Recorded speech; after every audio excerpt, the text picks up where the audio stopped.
Begitu mendengar kata Tuhan, yang muncul apa? Berdoa dan bersyukur. Yang lain? Surga. Ada 2 jauh surga. Yang lain? Neraka. Oh, ngurus sekali. Oke, gak apa-apa. Begitu mendengar kata Tuhan, yang muncul apa? Ucap syukur, berdoa, surga, neraka. Yang lain, ayo. Tuhan Maha Kuasa, Pencipta, Mahkota, penyelamatan, diberkati. Nah, ini yang saya tunggu. Begitu mendengar kata Tuhan, Alkitab itu mengatakan yang muncul di benak kita harus seorang ayah. Heran bukan? Begitu dunia ini mendengar kata Tuhan, harusnya yang muncul adalah seorang ayah, seorang bapak, seorang papa. Mari kita buktikan hal itu dengan ayat ini. Yohanes 14 ayat yang ke-8. Satu-satunya permintaan yang tercatat di dalam kitab suci, satu-satunya permintaan yang sangat luar biasa. Bukan minta uang, bukan minta apa-apa, cuma minta satu ini. Setelah sekian tahun, murid-murid itu hidup dengan Tuhan Yesus. Suatu hari, nyeletuk seorang yang namanya Filipus. Dan itu sungguh mengagumkan. Udah, apa yang diminta oleh Filipus? Tunjukkanlah siapa Bapa itu, ayah itu kepada kami. Dan hasilnya, saudara, kalau ayah itu, Bapa itu menyatakan diri, lihat kalimat terakhir, maka kami sudah apa? Cukup.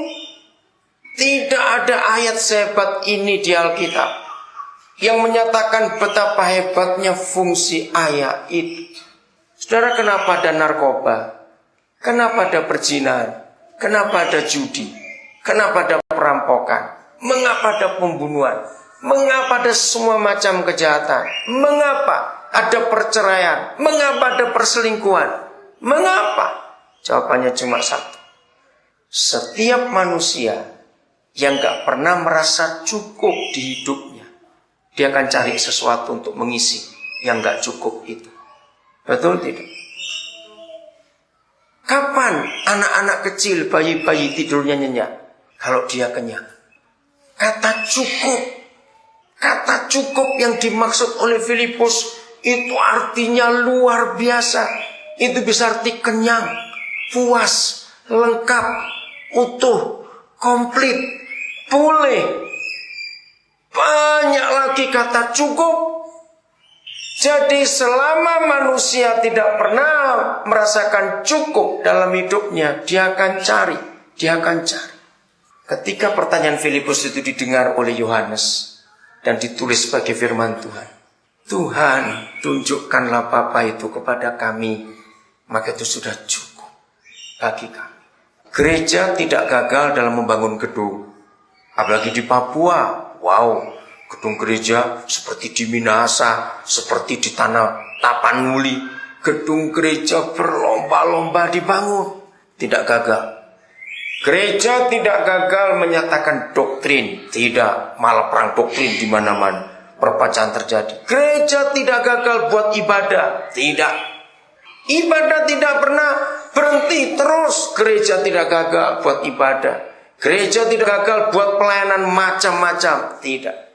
Tapi gereja gagal menyatakan Tuhan itu seorang ayah.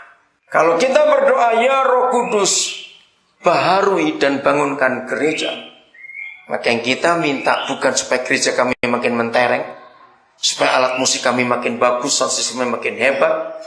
Bukan itu, pendeta kami makin hebat, tidak. Tapi kalau kita minta, ya Roh Kudus baharui dan bangunkan gerejamu, yang kita minta supaya gereja tidak gagal menyatakan ayah atau papa itu kepada dunia ini. Pertanyaan berikut, pernah gak saudara mikir ini? Bagaimana seorang bayi, dengar ya, seorang bayi, dia tahu bahwa dua orang itu adalah papa mamanya.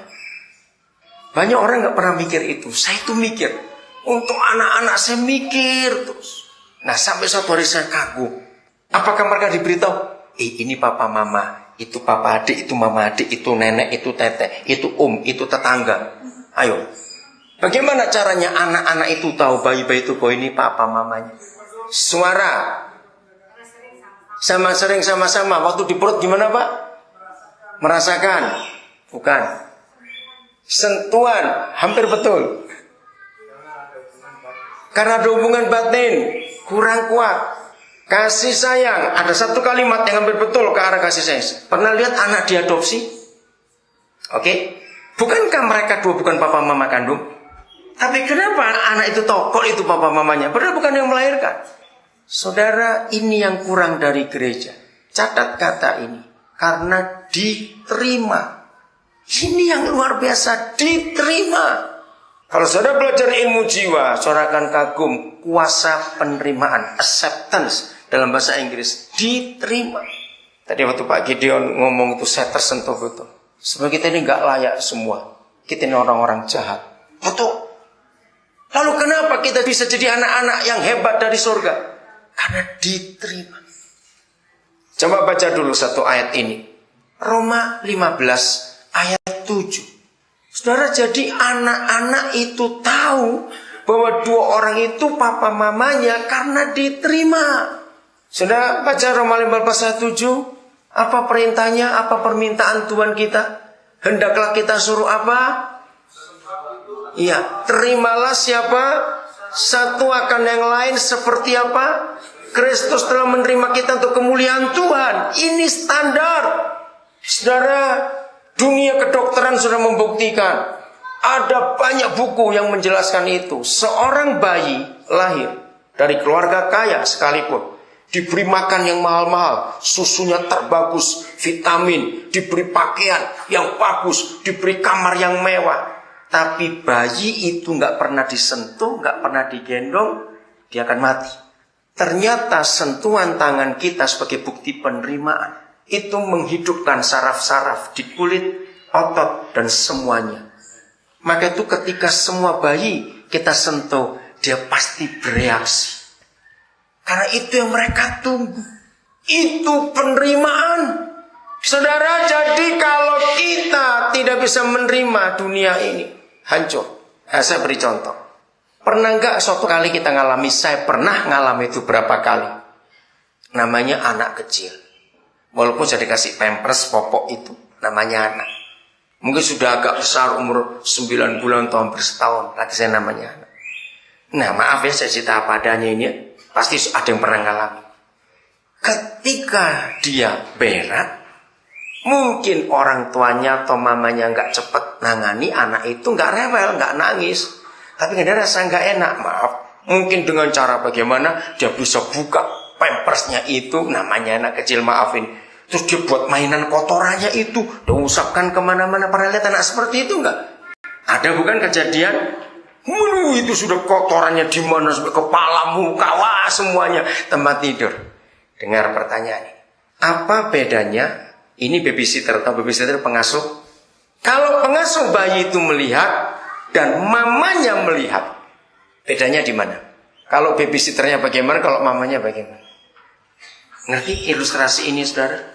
Sekotor-kotornya anak itu, nggak mungkin mamanya terus tarik kupingnya bayi itu, kamu kotor, terus cemplungkan ke bak kamar mandi, terus dikocok-kocok begitu.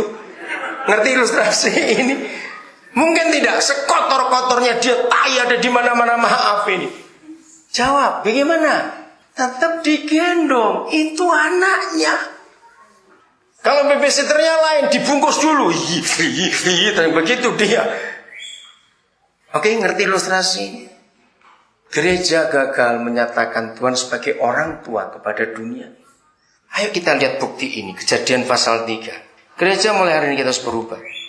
Yang terjadi di dalam gereja sekarang adalah peraturan, legalisme. Tadi saudara salah nyebut. Enggak nyebut ini. Karena kalau saya tanya ke banyak orang, begitu mendengar kata Tuhan, langsung muncul peraturan.